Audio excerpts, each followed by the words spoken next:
Here's a box that I've just installed into the wall.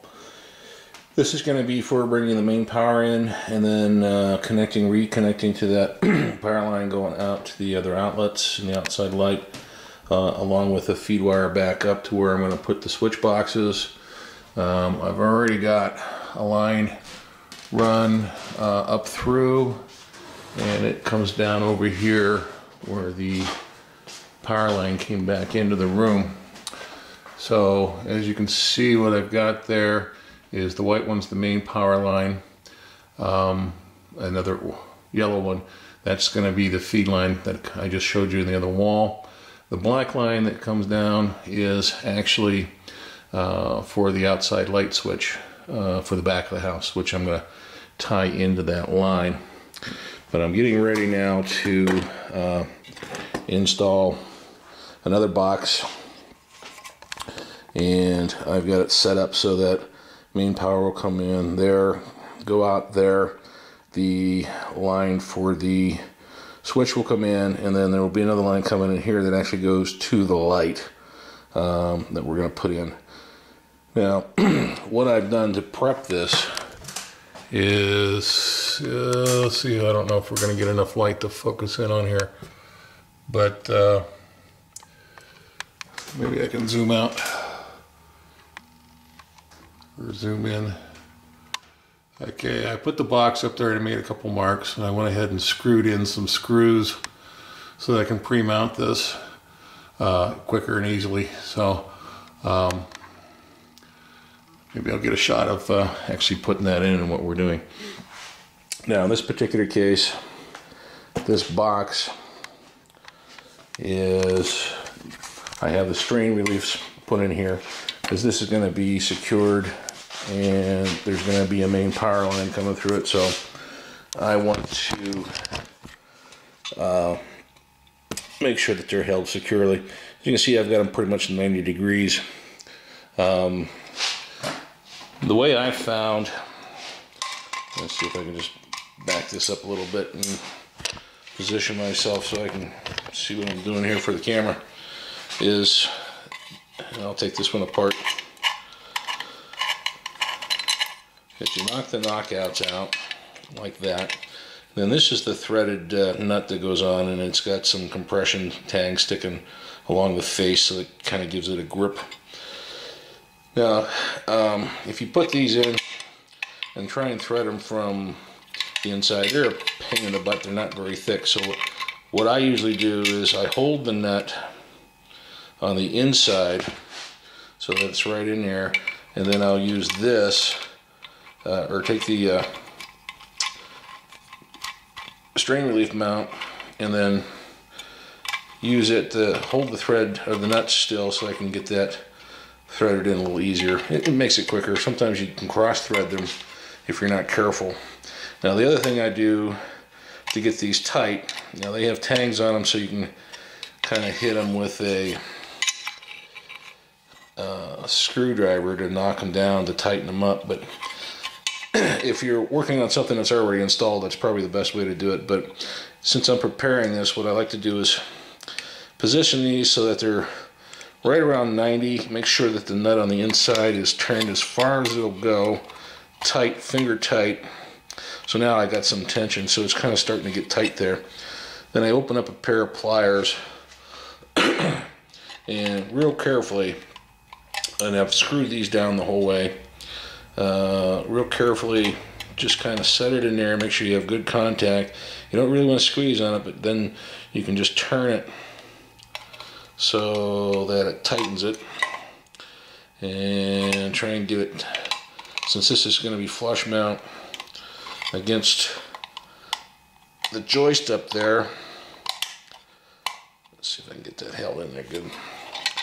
Okay, and then just bring it around. It's getting really tight, so a little bit at a time, and then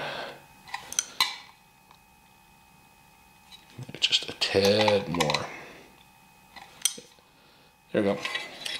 Pretty much 90 degrees. It's off just a tad, but now it's nice and secure. Now I go ahead and mount it up there. So I'll see if I can maybe get a shot of putting it up. Okay, this is kind of awkward. Hopefully we can get a decent shot in here. But this is the position we're doing it. This is the power line coming in. I haven't disconnected the power yet. We'll cut that here after I turn the power off. So I've lined it up with the 2 outside holes here in the center. I've already pre-threaded these with the screws. So we'll just go ahead and put that in there. Get them into the threaded holes. Let's see, where's that hole at? Here we go. Okay, so it's just sitting there. And just to speed things up, just use the drill.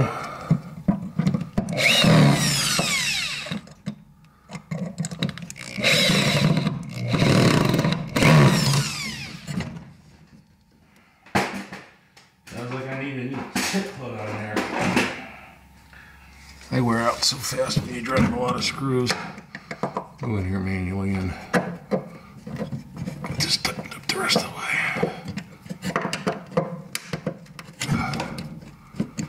Okay. Looks like that one doesn't want to go in all the way.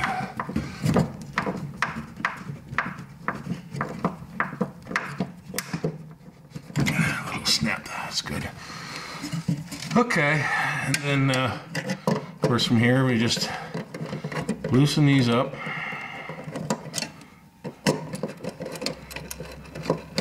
And then we can start putting the lines in. Pull that away. Bring that one out a little bit more.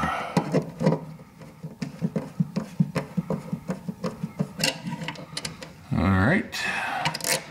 And this is going to be the line that goes over to the switch box. So I'll run that in there. And then I'm also going to put a wire nail on the outside to clamp it down against the joist too, so that I don't have any extra strainer movement on the wire. And just get this, kind of keep it centered.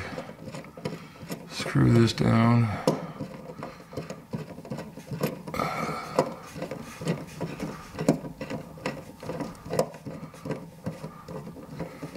Probably didn't need to come out so far with the screws, did you? Yeah. It'll teach you. Yeah, I'll just keep an eye on it here. And it's starting to get a little snug now, but I won't bother doing that completely until I get that wire situated the way I want. But basically, that's pretty much what we're going to do. Then we'll strip off the outer coating and take the bottom, or the tips off with the wire trimmers. And then, of course, there will be a box cover that goes on. And I don't have that out the whole way. Bring that out a little bit. Not that you need to see how to put a box cover on, but... And then I'll keep everything closed up and clean over the year. So we'll get the rest of this finished up and come back to you with the next step in the process. Appreciate everybody watching. If you want to keep following along, please subscribe. If you like what you see, give me a thumbs up. Appreciate it. We're moving ahead. Thanks, guys. Hello, everyone. We're back. Just real quickly here. I rerouted everything out of that box. I have to pull that line out, but the new power line's coming in down to this box. And I've got everything just basically tied together right at the moment. So that'll bring that power line into there. Eventually we'll tie off the power line for the switches and the main lights in this box. One thing I wanted to kind of point out,